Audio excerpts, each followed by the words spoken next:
ٹھیک علامہ صاحب،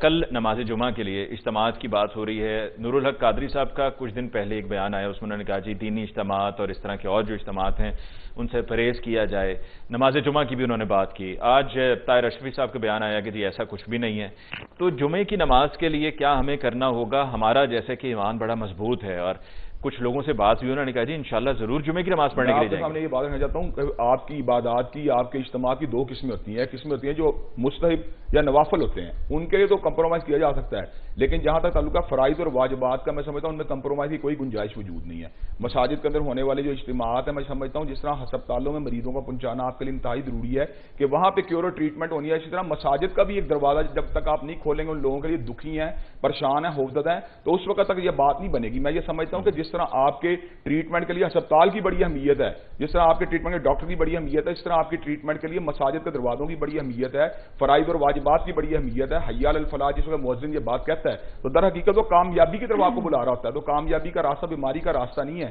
کامیابی کا راستہ کیور کا راستہ ہے، کامیابی کا راستہ تو ایک صحت مند اور تندرست شخصیت کا راستہ ہے۔ تو میں یہ بات سمجھتا ہوں اللہ تبارک و تعالیٰ جب پیغام فلاح دے رہے ہیں اور مؤذن اللہ تبارک و تعالیٰ کے پیغام کو آگے پہنچا رہا ہے تو ہمیں مساجد سے کوئی اجتناب کرنے کی ضرورت نہیں ہے۔ جمعے کے اجتماعات ہوں یا نماز پنجگانہ کے اجتماعات، ان پہ کوئی کمپرومائز نہیں۔ ہاں اگر احتیاطی تدابیر کے طور پر دیگر جو ہے جلسے جلوس یا دیگر اجتماعات کے اوپر کوئی اگر بات کی جاتی ہے تو اس کے اوپر علماء نے پہلے بھی کمپرومائز کیا، آئندہ بھی اس کے اوپر غور ہو سکتا ہے، لیکن جہاں تک تعلق ہے فرائض اور واجبات کا، میں یہ سمجھتا ہوں حکومت اگر ان اجتماعات کو قدغن عائد کرنے کی بات کرتی ہے، ڈسکریج کرتی ہے، تو یہ شفا ہی کے ایک دروازے کو در حقیقت بند کرتی ہے۔ علامہ صاحب، سوشل میڈیا پہ جیسے کہ بھی میں نے پروگرام میں بھی کہا کہ بہت سی چیزیں سرکولیٹ ہو رہی ہیں، اس میں سے بھی کچھ دن پہلے ایک تصویر بھی نظر سے گزری کہ جہاں پر باجماعت نماز ادا کرنے کے لیے لوگ موجود ہیں لیکن فاصلے پہ کھڑے ہوئے ہیں۔ دیکھیں یہ بات بالکل درست نہیں ہے۔ جو اسلام کے واضح اور احکامات ہیں ان کو اسی طرح بجا لانا چاہیے جس طرح اللہ تبارک و تعالیٰ اس کے نبی کریم صلی اللہ علیہ وسلم نے ہمیں کرنے کا حکم دیا ہے۔ میں یہ سمجھتا ہوں اگر ہم اس حد تک چلے جائیں گے تو ہمیں سامری کی اس بات کو ذہن میں رکھنا چاہیے جس وقت حضرت موسیٰ علیہ السلام نے اس کو سوشل بائیکاٹ کیا تو یہ بات کی انتقول لا مساس کہ تو انٹچیبل ہو گیا۔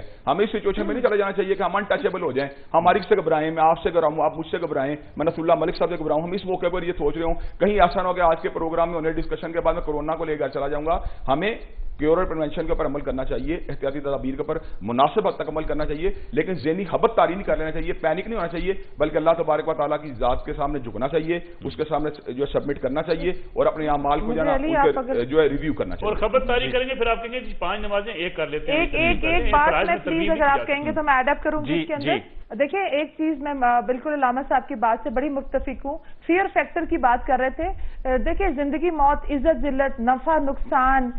اور جو یہ ہے یہ سب میرے، اور زندگی موت یہ سب میرے رب کے ہاتھ میں ہے، اس میں کوئی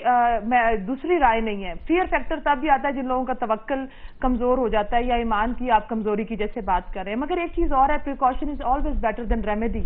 آپ کو یہ تو کہا گیا ہے کہ اونٹ کی آپ نے باندھنے کی تو رسی سے بھی تو باندھنا ہے۔ آپ دیکھیں حرم ہمارے پاس مثال سعودی عرب کی اس وقت موجود ہے، جدہ میں بھی مساجد جو ہیں ان کو یہی تلقین کی گئی کہ آپ گھروں میں کریں۔ حرم ایون جو کعبہ پہلی بار ہوا ایسا ہمارے سامنے جو ہم سب کے لیے بہت انسانوں کے لیے، میں نے کہا پوز کی ضرورت ہے کہ ہم سیلف ایویلویشن کے اوپر آ جائیں، چاہے وہ ہمارے حکمران ہیں چاہے ہماری رعایا ہے، ہم سب کو رکنا پڑے گا اس کے لیے، لیکن